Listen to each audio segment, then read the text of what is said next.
अस्सलाम वालेकुम। आप देख रहे हैं प्रोग्राम मुनीर मेमन के साथ। आज पाकिस्तान में काफी सारी खबरें गर्दिश करी हैं। एक खबर का मैं जरा जिक्र करता चलूं, फिर हम अपने प्रोग्राम के असल एजेंडा की तरफ बढ़ेंगे। न्यूजीलैंड की क्रिकेट टीम के हवाले से बात हुई कि किस तरीके से अवाम भरपूर तौर पर तैयार थी, पुरजोश थी, शायकीन क्रिकेट के मैदानों तक पहुंच चुके थे, लेकिन एकदम से एक खबर आती है कि न्यूजीलैंड क्रिकेट टीम शायद खेलना नहीं चाह रही। क्यों नहीं खेलना चाहती? क्योंकि उन्हीं की कोई इंटेलिजेंस एजेंसी ने इस बारे में इतला दी है कि न्यूजीलैंड की जो टीम जो कि पाकिस्तान में मौजूद है वो शायद किसी अटैक का निशाना बन सकती है। कोई टेररिस्ट अटैक हो सकता है।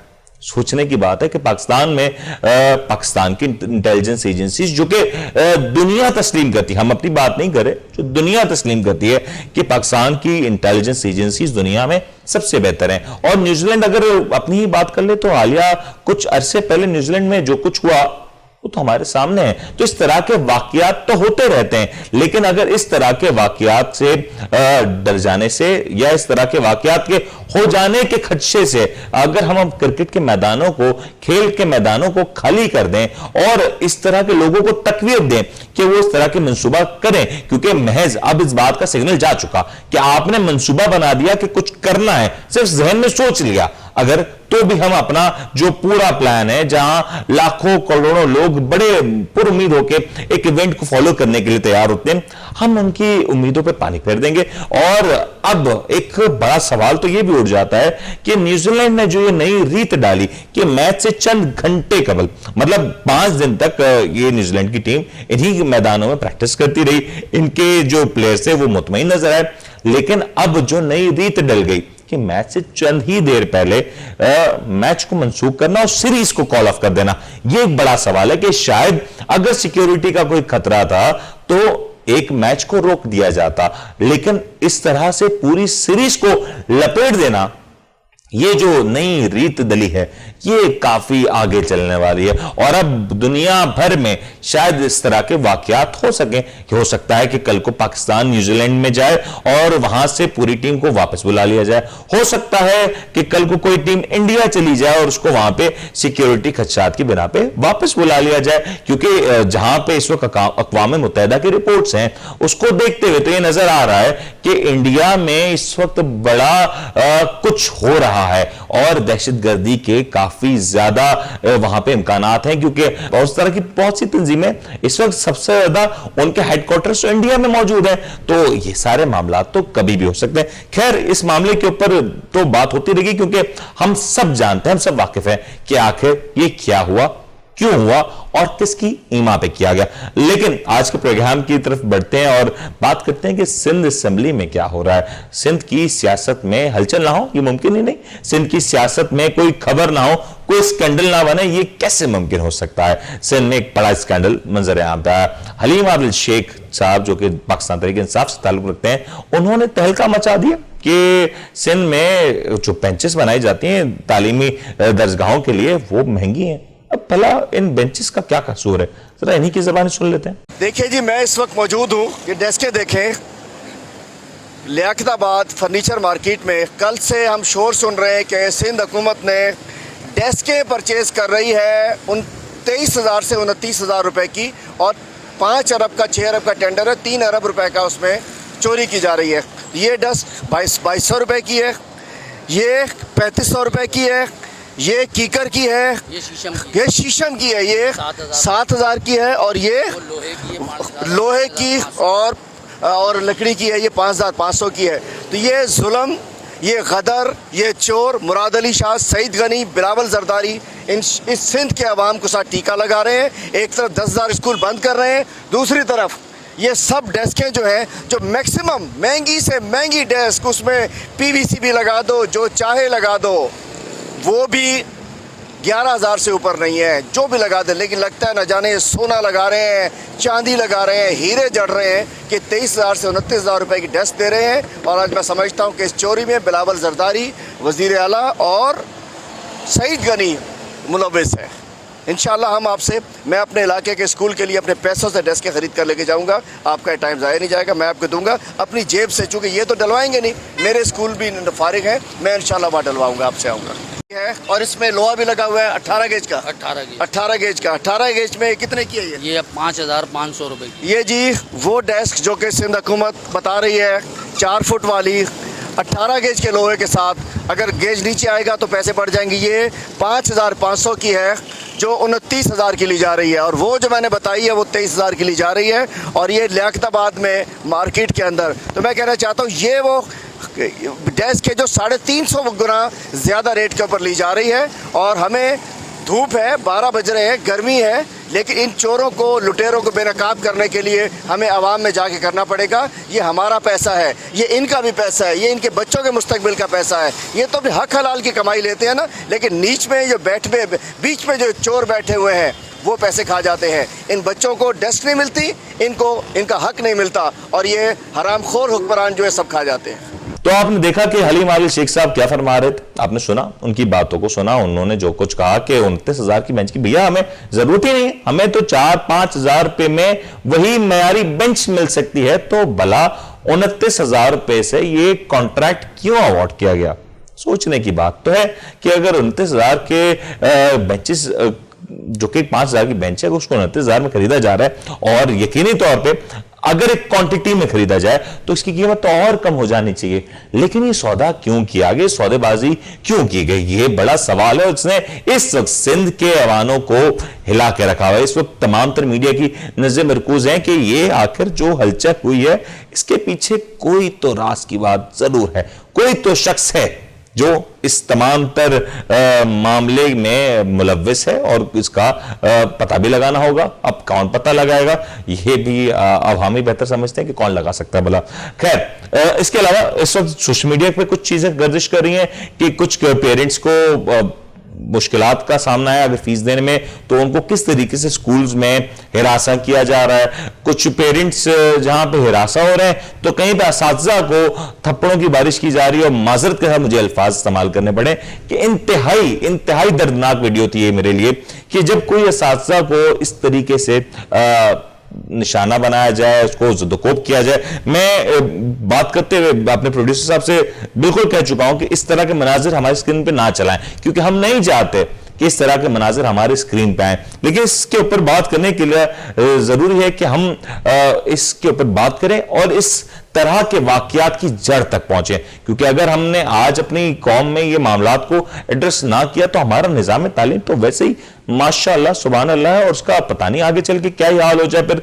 तो इसके लिए बात करने के लिए हमारे साथ इस वक्त टेलीफोन लाइन पे मौजूद हैं प्राइवेट स्कूल मैनेजमेंट एसोसिएशन से जनाब दानिशुज़्ज़मा साहब, उनके चेयरमैन है। इनसे जरा बात करेंगे कि आखिर ये माजरा क्या है भैया, और क्या वजह है कि सिंध में ये कुछ हो रहा है। अस्सलाम वालेकुम दानिश साहब।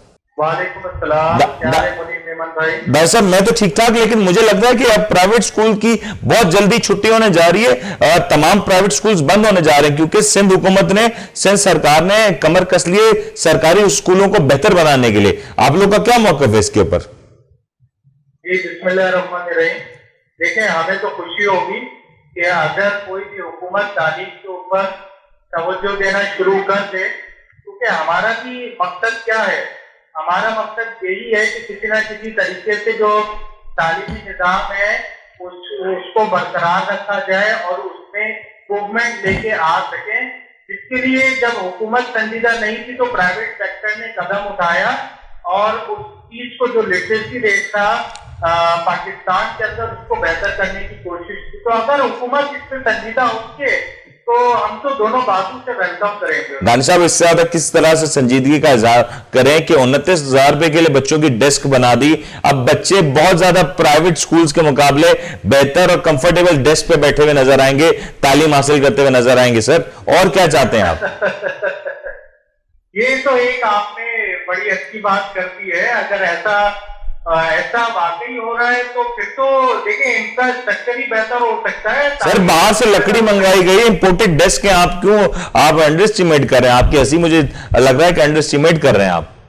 नहीं, ये तो मेरा काम ही नहीं है। देखिए, ये तो जो महकमे मौजूद है हमारे पास, का काम है कि वो इसके ऊपर चेक करें इसको कि इतनी खास और उम्दा जो फर्नीचर लगाए गए हैं तो क्या उससे बच्चों को बैठने की जरूरत भी पड़ेगी या घर बैठे ही वहां पे वो तालीम हासिल कर सकते हैं? नहीं सर, बहुत अच्छा काम हो रहा है। लेकिन दानिश साहब, एक सवाल है कि ये जो पैसा डेस्कों की तामीर पे लगाया जा रहा है, बनाने के ऊपर लगाया जा रहा है, क्या ही बेहतर ना होता कि हम इस पैसे को हमारे असातिज़ा के ऊपर खर्च कर देते? क्योंकि आज हमारे असातिज़ा की जो सूरत हाल है, माजरत के साथ बहुत बदतर सूरत हाल है। हालिया दिनों में मेरे नजर के सामने से एक वीडियो भी गुजरी है, मुझे बड़े अफसोस के साथ कहना पड़ा कि उस वीडियो में कोई स्टूडेंट अपने उस्ताद को के साथ बदकलामी कर रहा है, बदतमीजी कर रहा है, और वो जो कुछ मनाजिर दिखाए गए, मैं तो शायद उसको जबान में बयान नहीं कर सकता। क्या ना बेहतर होता कि हम इस सारे मामले को बेहतर करने में ये पैसा लगा देते हैं? आपने बिल्कुल दुरुस्त बात कही है। देखें, बात दरअसल यही है, अगर संजीदगी से काम लिया जाए और अगर ये लेते तो ये यकीनी तौर पे इस रकम को यहीं पे खर्च करते। देखिए, इंफ्रास्ट्रक्चर और बाकी सारी चीजें तो ये तो सेकंड पार्ट है। पहला पार्ट तो आपका ये कि आपके असातिज़ा जो है उनकी ऐसी ट्रेनिंग होनी चाहिए कि वो बच्चे की हर तरीके के लेवल को, उसके मेंटल लेवल को समझ सके और उसके ऊपर जो है उस हिसाब से मेहनत और वर्क कर सके। हम अब तक जो है एक निसाब के ऊपर जो है हम राजी नहीं हुए। वफाक अगर कोई निसाब लेके आता है उससे सूबे राजी नहीं होते, या अगर सूबा कोई तब्दीली लाता है उससे वफाक नहीं राजी होती है। तो इन सबका तो जो असर है वो बच्चों के ऊपर और मुल्क के ऊपर ही आ रहा है। इसमें कल को जाके मुल्क की जो भागदौड़ है वो इन बच्चों ने ही संभालनी है। तो बेहतर तो यही होता कि इन चीजों को असातिज़ा पर, बच्चों पर, इनके निसाब पर और निज़ाम तालीम के ऊपर खर्च किया जाता। के बाद जो है ये इंफ्रास्ट्रक्चर के पास आते तो ये बात कुछ समझ में आती, काबिल तारीफ हो। अच्छा दानिश साहब, आपने ये तो बिल्कुल बजा फरमाया। ये यकीनी तौर पे हमारे लिए एक अलमिया है कि हम अपने निज़ाम तालीम को कुछ हद तक बेहतर बनाने की अगर कोशिश करें तो शायद इसमें बहुत बड़ी तब्दीली आ सकती है। लेकिन दानिश साहब, निज़ाम तालीम का जहां जिक्र हो रहा है तो वहीं पे आपकी नजर से भी गुजरा होगा कि कुछ स्कूलों के हवाले से शिकायत भी आ रही है कि कहीं पेरेंट्स फीस नहीं दे पाए तो उनको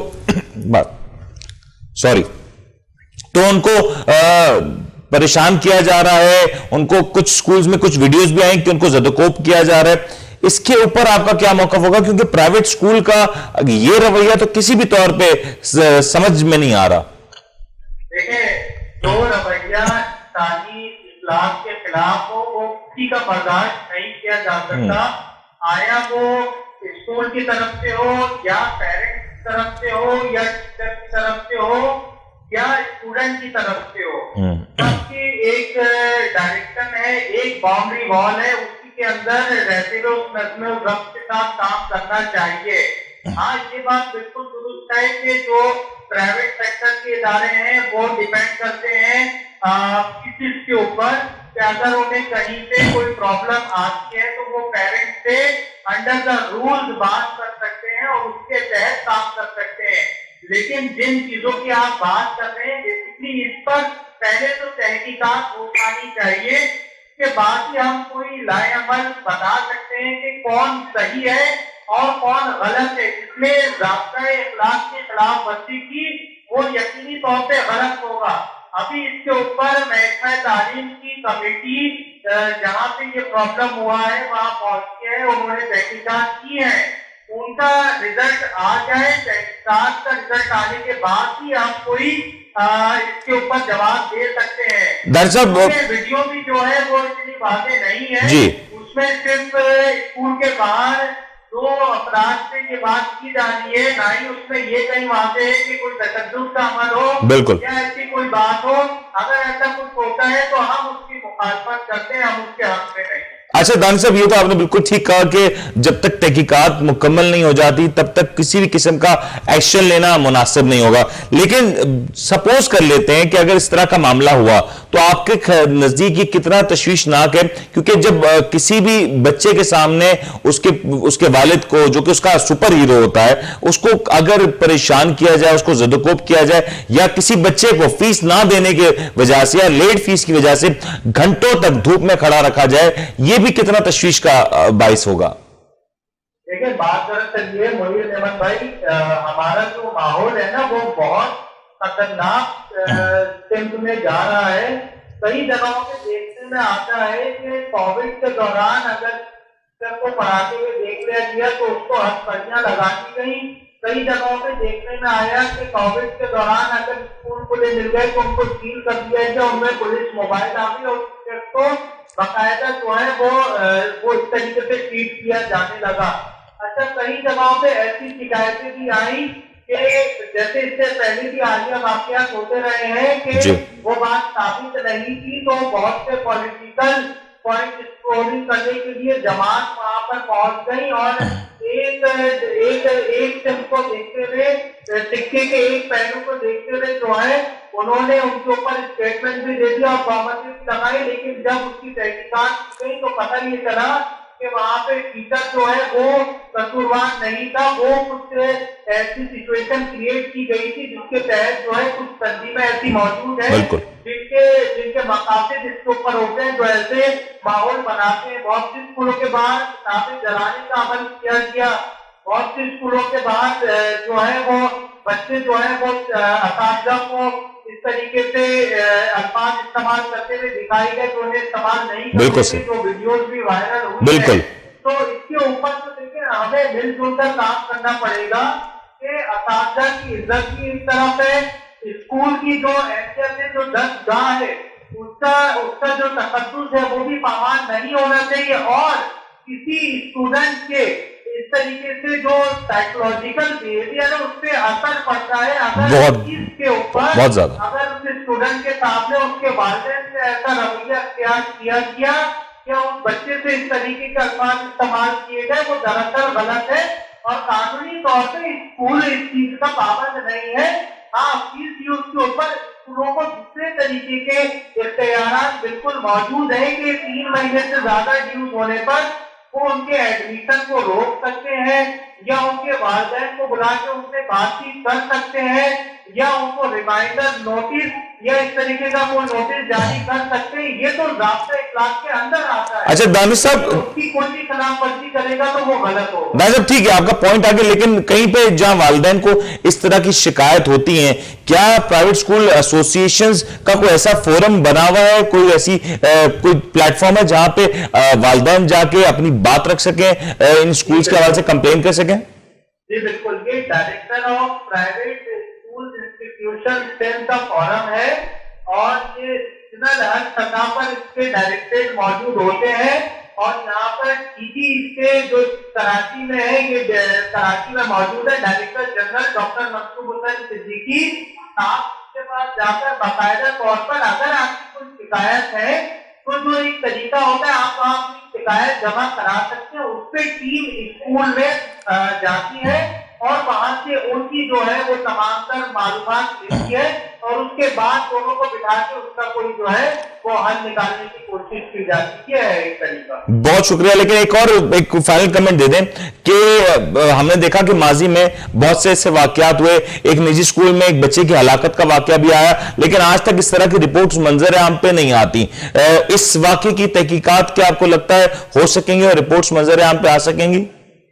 देखिए, जो हादसा तो होते हैं ये तो कहीं पे भी किसी भी वक्त रोनुमा हो, बट उनको आइडेंटिफाई तो किया जा सकता है ना कि उसका कॉज क्या है। दे नहीं सकते, लेकिन ये है कि जो तहकीकात होती है उसके ऊपर तो जो उसकी रिपोर्ट जारी होती है वो तो हर हफ्ते और जो उसमें मौजूद होते हैं जिनके कंसर्न होते हैं उन तक भी पहुंचती है।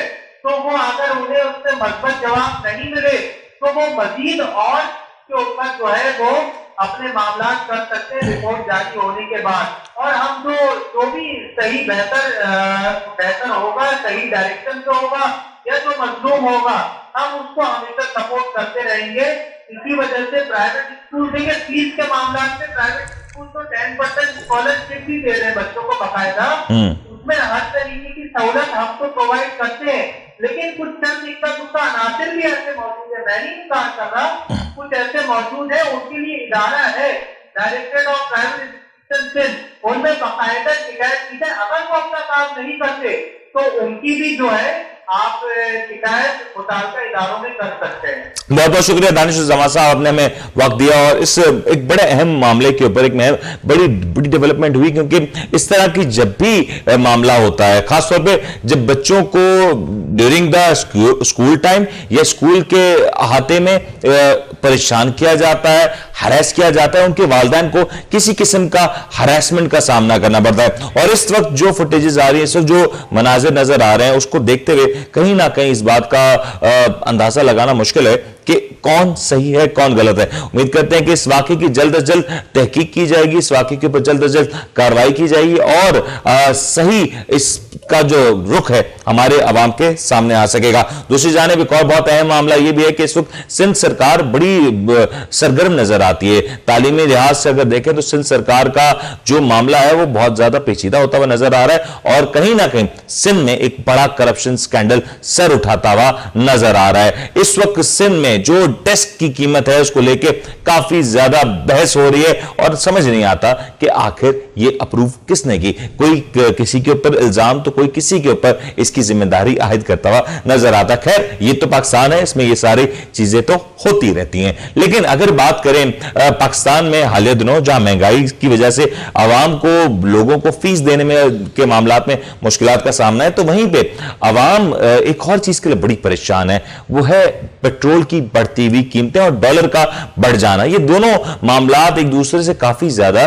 जुड़े हुए नजर आते हैं। अगर बात करें, कुछ दिनों पहले हमने एक प्रोग्राम किया, उसमें आवाम को बताया कि किस तरीके से पाकिस्तान में सीएनजी की बहुत ही तय तरीके से एक प्रोग्राम एक सिस्टमेटिक तरीके से खत्म किया जा रहा है, क्योंकि पाकिस्तान में शायद जो आज से चंद साल कबल एस्टिमेशंस किए गए थे गैस के जराये के, शायद उस तरीके से वो नहीं नजर आए। लेकिन अब की जो सूरत हाल है कि अब सीएनजी मौजूद नहीं, पेट्रोल है कि वो काफी महंगा हो चुका है और आम आवाम की दस्तरस से तो बिल्कुल बाहर हो चुका है। लेकिन अब आवाम देख रही है इलेक्ट्रॉनिक गाड़ियों की तरफ, हाइब्रिड गाड़ियों की तरफ, जो बैटरी से चल सके या इलेक्ट्रॉनिक गाड़ियों जो कि कंप्लीटली इलेक्ट्रिक के ऊपर चल सकें। लेकिन इसके ऊपर भी लोगों में काफी ज्यादा इब्हाम पाया जाता है, तशवीश पाई जाती है कि क्या पाकिस्तान में ये टेक्नोलॉजी कारामद भी होगी या नहीं, क्योंकि हमारे यहां अक्सर टेक्नोलॉजी तो आ जाती है लेकिन जब उसको यूज करने के लिए जब वो थोड़ी सी पॉपुलर होती है तो पता चलता है कि ये तो शायद पाकिस्तान में चल ही नहीं सकती। इसके बाद बात करेंगे, एक छोटा सा वक्फा लेते हैं, वक्फे के बाद हाजिर होंगे और वक्फे के बाद हमें ज्वाइन करेंगे जनाब एचएम शहजाद साहब, जो कि काफी ज्यादा इस बारे में जानकारी रखते हैं। सर जानेंगे कि पाकिस्तान में क्या होने जा रहा है।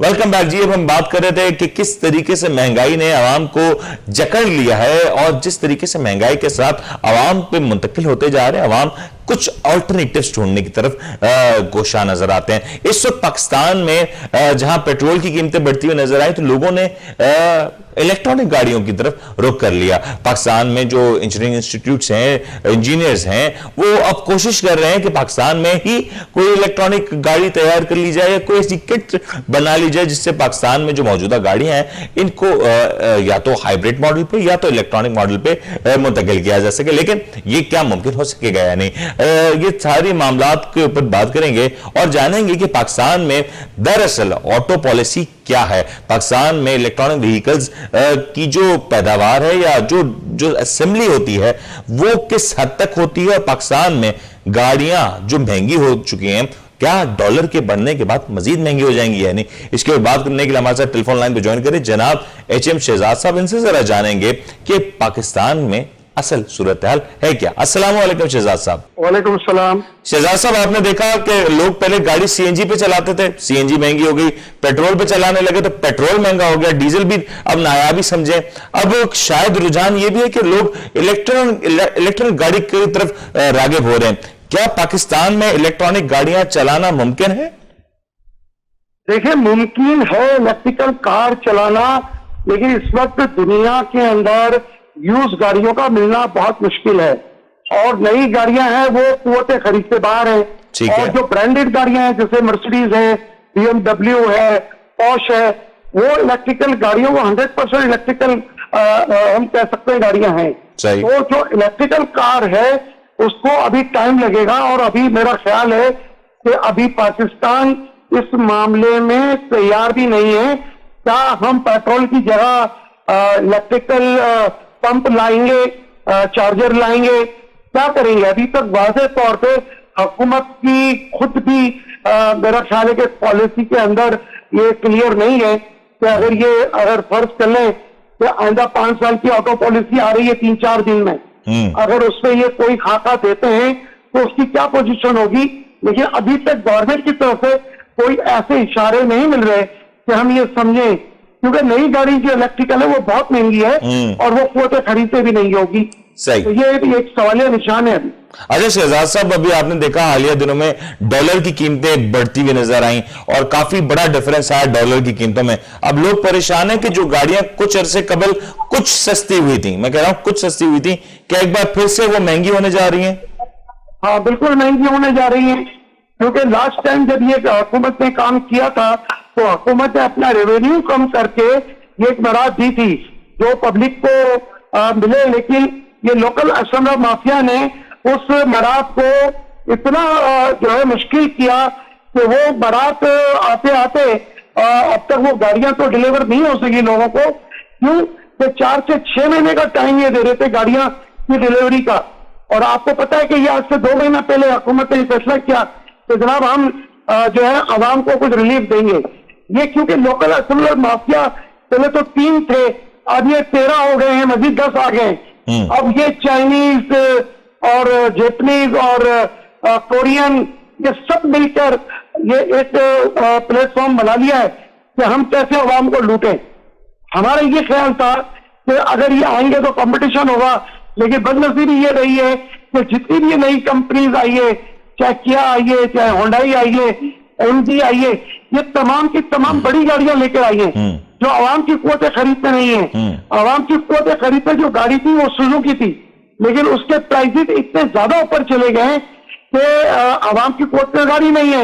اچھا پھر فوری ڈیلیوری نہیں مل رہی. اب ہر گاڑی یہ اتنا برا وقت جا رہا ہے کہ آٹو وائی کی ہسٹری میں اس سے برا وقت کوئی نہیں ہے.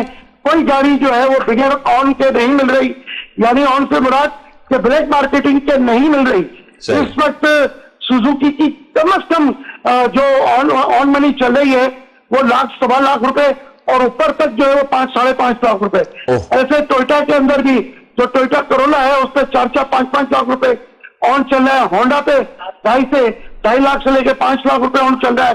اور اگر ہونڈا کی ٹوئٹا کی اگر ہم ویگو پہ اور اس کی فارچونر پہ جائیں تو وہ 12 لاکھ روپے اسے بلیک مارکیٹنگ چل رہی ہے. اسی طرح جو امپورٹڈ اور دوسری جو یہ سی وی او گاڑیاں جو آئی ہیں جیپیں، چاہے وہ ایم جی کی شکل میں ہیں، چاہے وہ کیا کی شکل میں ہے، چاہے وہ ہونڈائی کی شکل میں، اس پر بھی بلیک مارکیٹنگ ٹھیک ٹھاک ہو رہی ہے. لیکن شہزاد صاحب یہ بلیک مارکیٹنگ ان لوکل اسمبلروں نے، یہ مافیا نے اس پلان کا بیڑا غرق کر دیا ہے. عوام آج پھر مجبور ہو کے حکومت کی طرف دیکھ رہی ہے کہ ہم کیا کریں. اور مجھے لگتا ہے شاید 2-3 دن کے اندر جو ہے یہ اپنے پرائسز بڑھائیں گے اور حکومت جو ایک بار پھر جس طرح ہمیشہ سے ہوتا ہے کہ لوکل اسمبلروں کا آگے تخنے ٹیکے گی، مجھے ایسا لگتا ہے. اچھا شہزاد صاحب، آپ نے ذکر کیا، ویسے تو بات کہیں اور چل جائے گی، لیکن ایک کمنٹ یہ بھی کر دیں کہ ہمارے یہاں بلیک مارکیٹنگ کوئی نیا رجحان تو نہیں، ہمیشہ سے ہوتی رہی ہے، لیکن ہمارے یہاں کیوں لوگ اس ٹرینڈ کو تقویت دیتے ہیں؟ کیوں لوگ صبر نہیں کرتے اور اون دینے کے لیے، منہ مانگے داموں اون دینے کے لیے تیار رہتے ہیں؟ اس کی وجہ ہے ہماری ضرورت ہے 10 لاکھ گاڑیوں کی سالانہ. یہ لوکل اسمبلر جو ہے یہ تقریباً آپ سمجھیں کہ کوئی بہت زیادہ اگر ہم تیر مان لیں تو 2-2.25 لاکھ گاڑیاں یہ اسمبل کرتے ہیں. مینوفیکچرنگ نہیں ہمارے ملک میں. اور ٹی آر بیگیج جس کے 40-50 ہزار گاڑیاں آتی تھیں، یہ ملک ملا کے ٹوٹل گاڑیاں جو ہے وہ آپ سمجھیں 2.5-3 لاکھ 7 لاکھ گاڑیوں کی ضرورت پڑتی ہے لوگوں کو. تو وہ لوگ کیا کریں گے؟ ان کے پاس شہزاد صاحب، کیا سوال تو یہاں بھی ہے کہ کیا یہ ڈیمانڈ اینڈ سپلائی کا گیپ دانستہ طور پہ رکھا جا رہا ہے یا پروڈکشن کیپیسٹی ان مینوفیکچررز کی اتنی ہے؟ کیونکہ منیر صاحب یہ آپ بات کو سمجھ لیں میمن صاحب کہ یہ بالکل ایک لوکل اسمبلروں کا ایک گیم ہوتا ہے. یہ کھیلتے ہیں اگر یہ اپنی پرائرٹی پہ گاڑیاں دینا بند کر دیں اپنے آتھرائز ڈیلر کو اور یہ گاڑیاں عوام کو دیں تو یہ بلیک مارکیٹنگ ایسے ختم ہوگی. اگر پرائرٹی گاڑیاں حکومت ان کے اوپر ہاتھ نہیں ڈالے گی, جسے ہم بے نامی گاڑیاں کہتے ہیں, یہ گاڑیاں بے نامی ان کو ایک اچھی خاصی تعداد میں کوٹے کے سسٹم کے تحت ان لوکل اسمبلروں کو دی جاتی ہے اور اس کے بعد یہ بلیک مارکیٹنگ کا سلسلہ چلتا ہے. پہلے تو حکومت کو چاہیے کہ یہ جو بے نامی گاڑیاں یہ جو آتھرائز ڈیلر کو دی جاتی ہے اسے فوری طور پہ بند کیا جائے. اچھا اب ایک بات اور بھی سن لیں, ابھی پچھلے دنوں حکومت نے یہ کچھ بات کی ہے کہ جناب ہم دیکھتے ہیں کہ وزیر خزانہ صاحب نے یہ بات کی ہے کہ ہم دیکھتے ہیں کہ اب یہ کیسے جو ہے نا 50% جو ہے بکنگ کے اوپر لیتے ہیں, اب ہم بہت زیادہ جو ہے 20% دیں گے. تو آپ ایک اور بلیک مارکیٹنگ کا گھر کھڑا کر رہے ہیں. اب وہ لوگ جو پہلے 50% دے کے دوسرا 50% دے کے 2 گاڑیاں بک کراتے تھے, اب وہ 5 گاڑیاں بک کرائیں گے. اچھا, تو یہ تو آسانی کر دی, سہولت کر دی بلیک مارکیٹنگ کرنے والوں کے لیے. جی یہ سہولت پیدا کر دی گئی ہے بلیک مارکیٹنگ کرنے والوں کے لیے. بالکل ایک سہولت اور پیدا کر دی گئی ہے. ابھی 1-2 دن پہلے ہی میں نے وزیر خزانہ صاحب کو سنا ہے کہ انہوں نے کہا جی جب یہ ایڈوانس 20% سے زیادہ نہیں لیں گے. تو بھائی بات یہ ہے کہ جو بلیک میں گاڑیاں بیچنے والا ہے اس کو تو آپ نے تخفیف دے دی, اب وہ 1 یا 2 گاڑی بک نہیں کرائے گا, وہ 5 گاڑیاں بک کرائے گا. صحیح. اچھا شہزاد صاحب, ہم ٹاپک سے تھوڑا سا ڈیویٹ ہو رہے ہیں. اگر میں ایک بات کے بارے میں جاننا چاہوں, اب کافی زیادہ بات ہو رہی ہے لوکلی انٹرنیشنلی بھی کہ اب ہمیں کیونکہ فیول مہنگا ہوتا جا رہا ہے تو ہمیں الیکٹرانک گاڑیوں کی طرف رجحان کرنا چاہیے. الیکٹرانک گاڑیوں کی قیمتوں کو دیکھیں تو وہ آسمان سے باتیں کرتی ہیں اور کسی بھی ایک اچھی گاڑی کے مقابلے میں 3 سے 4 گنا ان کی قیمت ہوتی ہے. تو لوگ سوچنے پہ مجبور ہیں کہ 4 گنا قیمت دے کے اگر ہمیں الیکٹرانک گاڑی لینی ہے تو آخر بچت کیسے ممکن ہوگی اس میں؟ یہ دیکھیں اس وقت پاسبل نہیں ہے. میرا خیال ہے کہ آج اگر یہ حکومت پالیسی میں لے بھی آئے تو اس پہ امپلیمنٹ ہوتے ہوتے میرا خیال ہے کہ کوئی 8 سے 10 سال لگیں گے جب جا کے یہ آپ کو گاڑیاں پروڈکشن میں آئیں گی. کچھ یوز گاڑیاں بھی دنیا سے ملیں گی اور پھر کچھ گاڑیاں جب ٹیکنالوجی بڑھ جائے گی تو پھر اور بہت سارے ممالک ہیں, چائنا ہے, کوریا ہے اور دوسرے ممالک ہیں, وہ الیکٹرانک گاڑی کو جو ہے وہ الیکٹریکل کار کو وہ پھر سستی, کیونکہ یہ نئی بات ہے نا.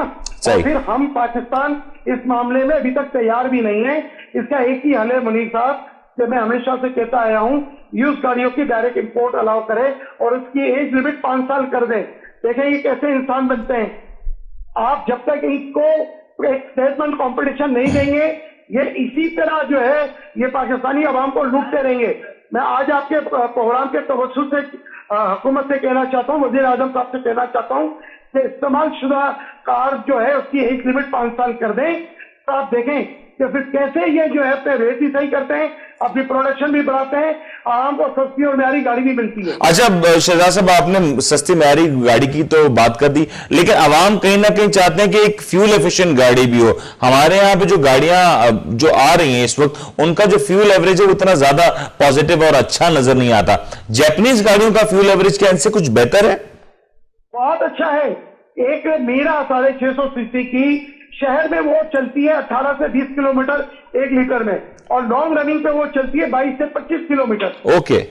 اور اگر یہ حکومت 5 سال پرانی گاڑیوں کی اجازت دے دے اور ڈائریکٹ امپورٹ الاؤ کر دے تو میں گارنٹی سے کہتا ہوں وزیر اعظم صاحب سے, حکومت سے, وزیر خزانہ صاحب سے کہ ان کے دماغ بھی درست ہو جائیں گے.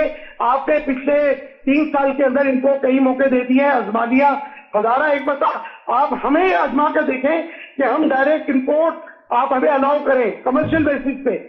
ٹھیک. اور 5 سال پرانی گاڑیاں ہمیں لانے کی اجازت. اچھا آپ شہزاد صاحب یہ بھی فرما دیں کہ ایک جانب تو گاڑیوں کی کیٹیگری میں الیکٹرانک گاڑیاں ہیں, بٹ فل ہائیبریڈ گاڑیاں اگر ان کا یوزیج بڑھا دیا جائے اور اگر ان کی امپورٹ کے اوپر کوئی ریلیکسیشن کی جائے تو کیا لوگوں کو اور عام عوام کو فائدہ ہو سکتا ہے اس سے؟ دیکھیں میرا لاسٹ 3 مہینے 2 مہینے 3 مہینے پہلے بھی میں آپ لوگوں کو پہلے بھی یہ کہہ چکا ہوں اور آپ کے ٹی وی کے توسط سے بھی کہہ چکا ہوں, حکومت اس بات کے اوپر توجہ نہیں دے رہی. حکومت نے جیسے لاسٹ ٹائم آپ دیکھیں کہ اپنے ٹیکس سسٹم کیے اور ٹیکس سسٹم کرنے کا عوام کو ریلیف دیا, لیکن اس پورے گیم کو ان لوکل اسمبلروں نے جو ہے وہ سبوتاج کر دیا, بیڑا غرق کر دیا. تو میں حکومت سے اپیل کرتا ہوں کہ اگر آپ کو ڈیوٹیز کم کرنی ہے تو امپورٹڈ گاڑیوں میں آپ ڈیوٹیز کم کریں اور ہمیں ڈائریکٹ کمرشل امپورٹ الاؤ کریں اور 5 ایئرز ہمیں جو ہے اس کی ایج لمٹ کی جو ہے اجازت دے. دیکھیں یہ لوکل اسمبلر جتنے بھی مافیا بیٹھے ہیں, ٹویوٹا, ہونڈا, سوزوکی, اور یہ جتنے کیا والے آ گئے ہیں, دوسرا آپ کے ہونڈائی آ گئی ہے, ایم جی آ گئے, ان کے دماغ کیسے درست ہوتے ہیں؟ لیکن شہزاد صاحب کیا وجہ ہے کہ یہ جو نئے اسمبلرز آئے یہ بھی پرانے اسمبلرز کی طرح انہی پالیسیز کے اوپر چلتے ہوئے نظر آ رہے ہیں؟ کچھ نیا نہیں دیکھنے کو مل رہا, کچھ out of the box thinking نہیں دکھائی دیتی ان کی طرف سے بھی. حکومت کی غلط پالیسی کی وجہ سے میں پچھلے 5 سال سے بہت سارے ٹی وی پروگرامز میں یہ میں کہتا آیا ہوں کہ خدا کے لیے حکومت جو پالیسی لا رہی ہے وہ پالیسی مناسب نہیں ہے. یہ اور لوگوں کو جو ہے, دیکھیں میں نے بہت پہلے یہ کہا تھا کہ حکومت پالیسی ایسی بنائے کہ یہ جو 3 جو پرانے اسمبلر مافیا ہے, ٹویوٹا, ہونڈا, سوزوکی, جو نئے آ رہے ہیں یہ ان کے رنگ میں نہ رنگ جائیں. اور آج آپ خود دیکھ لیں کہ وہ لوگ پرانے جو اسمبلرز ہیں ان کے رنگ میں یہ رنگ چکے ہیں, وہ بھی لوٹ رہے ہیں, یہ بھی لوٹ رہے ہیں, وہ بھی لوٹ رہے ہیں اور یہ بھی لوٹ رہے ہیں. بہت بہت شکریہ شہزاد صاحب, آپ نے ہمیں وقت دیا. اور یقینی طور پہ اس وقت عوام بہت زیادہ پریشان ہے. مہنگائی کا جو اس وقت معاملہ ہے, لوگ یہ پریشان تو ہے, اور خاص طور پہ جو پیٹرولیم پرائسز میں اضافہ ہوا اس سے لوگوں کے لیے مشکلات میں کافی زیادہ اضافہ ہو گیا. روزمرہ کی جو زندگی کا جو ایک سفر طے کیا جاتا ہے, بائکس پہ لوگ کرتے ہیں, گاڑیوں پہ کرتے ہیں, ان کے لیے یہ خاص طور پہ پیٹرولیم پرائسز کا بڑھنا ایک بڑا چیلنج ثابت ہو رہا ہے. کیونکہ جب پیٹرولیم مصنوعات کی قیمتوں میں اضافہ ہوتا ہے اس کا ڈائریکٹلی امپیکٹ ایک تو ٹرانسپورٹیشن کاسٹ میں آ جاتا ہے, اور دوسرا اس کا ایک اور ٹرکل ڈاؤن ایفیکٹ آتا ہے جو کہ ہماری مارکیٹس میں دیکھا جا رہا ہے. یہ تمام تر صورتحال اور پہلوؤں کا اگر جائزہ لیا جائے تو اس وقت صورتحال کہیں نہ کہیں تشویشناک تو ضرور ہے, اور عوام کو جہاں پہ ریلیف دینے کی بات کی جا رہی ہے تو وہاں پہ کوشش یہ بھی کی جا سکتی ہے کہ پیٹرول کی مد میں جو کچھ عوام کو ریلیف دیا جا سکتا تھا وہ پاس آن کیا جائے. میں بالکل کریڈٹ دوں گا اس وقت پاکستان تحریک انصاف کی حکومت کو کہ جس طریقے سے سیلز ٹیکس میں, پیٹرولیم لیوی کی مد میں جو ڈسکاؤنٹس دی گئے عوام کو, جو کچھ فیسیلیٹیشن پرووائڈ کی گئی, لیکن یہ جو صورتحال ہے اس سے کئی زیادہ تشویشناک ہے. پاکستان کے بارے میں کہا جا رہا ہے کہ اس وقت پاکستان میں پیٹرولیم مصنوعات کی قیمتیں اوور آل خطے میں کافی کم ہے, لیکن پاکستان کے چیلنجز بھی سب سے زیادہ ہیں. جس طریقے سے ہم نے دیکھا کہ مہنگائی کی وجہ سے عوام پریشان ہے, اور اگر ان تمام تر معاملات کا صحیح طور پر ایڈریس نہ کیا گیا تو یہ پریشانیوں میں مزید اضافہ کرے گا. ایک اور بہت امپورٹنٹ ڈیولپمنٹ یہ بھی ہو رہی ہے کہ لوگ جہاں سی این جی سے پیٹرول پہ ایک بار پھر سے شفٹ ہوئے, کیونکہ ایک وقت تھا جب لوگ سی این جی کی لائنوں میں کھڑے نظر آتے تھے, اب سی این جی تو موجود نہیں, سی این جی کے وہ معاملات بھی ویسے نہیں رہے, اور اسی وجہ سے لوگوں نے جو مہنگی سی این جی کٹس اپنی گاڑیوں میں انسٹال کی تھی اب وہ تمام تر نکلوا کے ایک بار پھر سے پیٹرول کی طرف منتقل ہو گئے. اور اگر کوشش کی جائے تو پاکستان اٹ سیلف بہت سے ایسے وینچرز کر سکتا ہے کہ الیکٹرانک گاڑیوں کے لیے یا ہائبرڈ گاڑیوں کی ٹیکنالوجی کو پاکستان میں لایا جائے, تاکہ یہ جو پاکستان میں جو موجودہ پیٹرول کا بحران ہے, پیٹرول مہنگا ہوتا نظر آ رہا ہے, فیول کا مہنگا ہونا, اس تمام تر سینیریو سے ہم بچ سکیں. امید ہے آپ کو آج کا پروگرام پسند آیا ہوگا. اپنے ہوسٹ منی میں ان کو اجازت دیجیے. اپنا بہت بہت خیال رکھیے گا. اللہ حافظ.